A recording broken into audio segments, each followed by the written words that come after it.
اللہ تعالیٰ قرآن پاک میں ارشاد فرماتا ہے، بے شک تمہارا مال اور تمہاری اولاد تمہارے لیے فتنہ ہے۔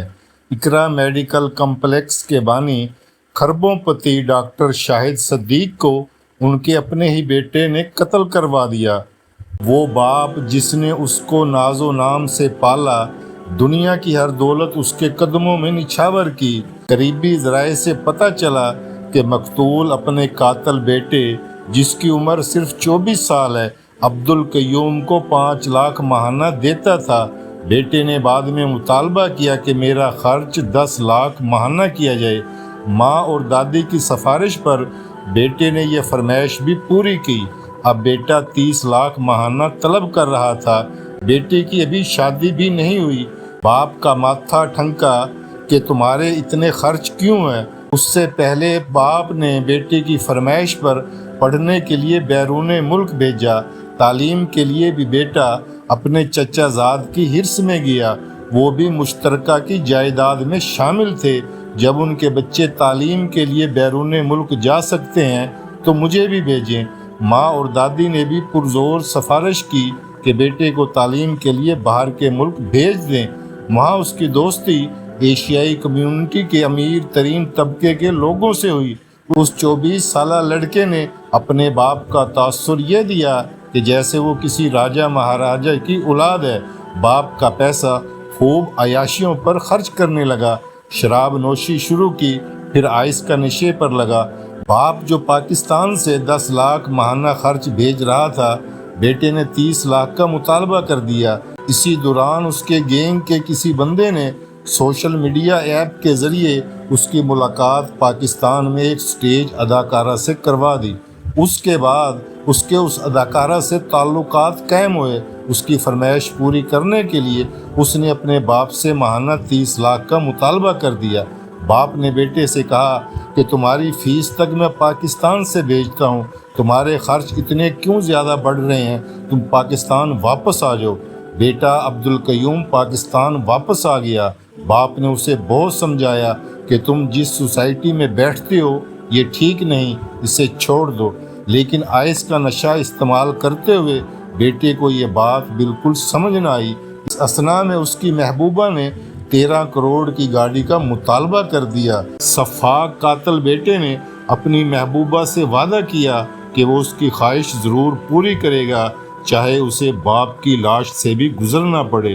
اس سے پہلے بیٹا اس سٹیج اداکارہ سے شادی کا مطالبہ بھی کر رہا تھا، لیکن باپ نے لڑکی کے خاندان اور کردار کو دیکھتے ہوئے اپنی بہو بنانے سے انکار کر دیا، جس کا اس کو دلی رنج تھا۔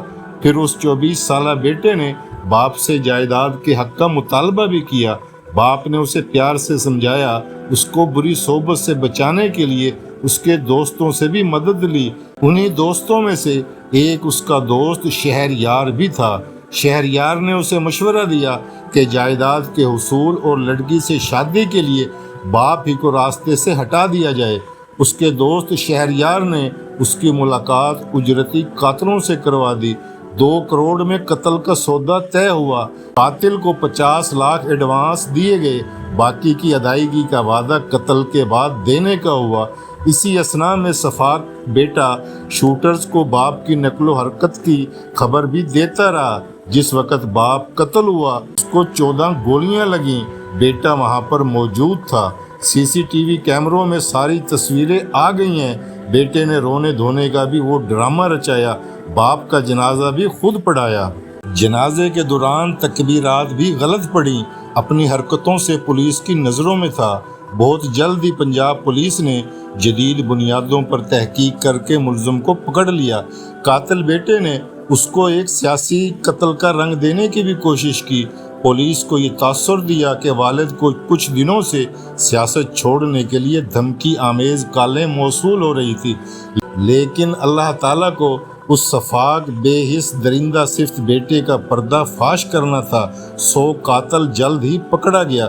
دوسری طرف مقتول باپ ڈاکٹر شاہد صدیق نے جب بیٹے کو شادی سے منع کر دیا، 30 لاکھ خرچ بڑھانے کو بھی منع کر دیا، تو باپ نے بیٹے کی تالیف قلبی کے لیے 13 کروڑ کی گاڑی بک کروائی۔ بیوی سے کہا کہ بیٹے کو اس کی سالگرہ پر سرپرائز دیں گے۔ وہ گاڑی اس جمعے کو آنی تھی، لیکن افسوس گاڑی کے ملنے سے پہلے ہی قاتل حوالات میں اور مقتول اللہ کے پاس چلا گیا۔ اقرا میڈیکل کمپلیکس کے جاننے والے انتہائی قریبی ذرائع بتاتے ہیں کہ سن 96 میں ڈاکٹر صاحب مشترکہ فیملی میں 4 مرلے کے مکان میں رہتے تھے۔ آج وہ بے بہا جائیداد کے مالک ہیں۔ 3 ہسپتال وہ جائیداد پر جائیداد بناتے گئے۔ ان کے میڈیکل کمپلیکس میں بیرون ملک جانے والے افراد کی میڈیکل رپورٹ تیار کی جاتی تھی۔ اس میڈیکل رپورٹ میں مریضوں کو ٹی بی، ہیپاٹائٹس وغیرہ کا مریض بتایا جاتا۔ مریض حیران پریشان کہ مجھے تو یہ بیماری تھی ہی نہیں۔ اس رپورٹ کو پازیٹیو بنانے کے لیے غریب مریض 2 لاکھ سے لے کر 20 لاکھ تک رقم وصول کی جاتی، یا پھر مریض سے کہا جاتا کہ آپ ہمارے ہسپتال میں 5-6 ماہ تک علاج کروائیں، پھر آپ کی رپورٹ مثبت آئے گی۔ مریض مجبور۔ اس طرح ڈاکٹر صاحب کی جائیداد پر جائیداد بنتی چلی گئی۔ سن 96 میں جو ڈاکٹر 4 مرلے کے گھر میں رہتا تھا، اب وہ 10 کنال کی کوٹھی میں رہتا تھا۔ کنالوں پر کنالیں خریدتا چلا گیا۔ نتیجہ کیا ہوا؟ جس اولاد کے لیے وہ غریب انسانوں کا خون نچوڑ رہا تھا، حرام ذرائع سے دولت اکٹھی کر رہا تھا، اس ناہنجار ناخلف اولاد نے اپنے باپ کو قتل کر کے انجام تک پہنچا دیا۔ جو والدین اپنے بچوں کو حرام کھلا رہے ہیں، وہ ڈریں کہ یہ اولاد اس کے لیے دنیا میں ہی جہنم نہ بن جائے۔ اور ہماری آنکھوں کے سامنے حرام دولت جمع کرنے والوں کے مناظر سامنے آ رہے ہیں، لیکن ہم اس سے عبرت حاصل نہیں کر رہے، تو پھر اللہ اپنا ایسا ہی فیصلہ سنائے گا۔ پاکستان کا سابق وزیر اعظم شوکت عزیز، جس نے پاکستان کی معیشت کو دونوں ہاتھوں سے لوٹا اور پاکستان سے فرار ہوا، اس کا اکلوتا جوان بیٹا مر گیا۔ بیٹی نے اس کی جمع کی ہوئی تمام حرام جائیداد اپنے نام کر کے باپ کو بے یارو مددگار چھوڑ دیا۔ اب وہ الزائمر کا مریض ہے، منہ سے اس کے رال ٹپکتی ہے، بب اس کی گردن پر بندھی ہوتی ہے۔ یہ وہ وزیر اعظم جو لاکھوں کا سوٹ پہنتا تھا، لیکن حرام رزق کی وجہ سے آج اپنے انجام کو پہنچا ہوا ہے۔ اپنی اولاد کی تربیت حلال لقمے سے کریں، چاہے پیٹ پر پتھر ہی کیوں نہ باندھنا پڑے۔ رزق حلال کے فائدے ان گنت بے شمار ہیں۔ سب سے بڑی نعمت یہ ہے کہ آپ کی اولاد آپ کی فرما بردار نیک صالح ہوتی ہے۔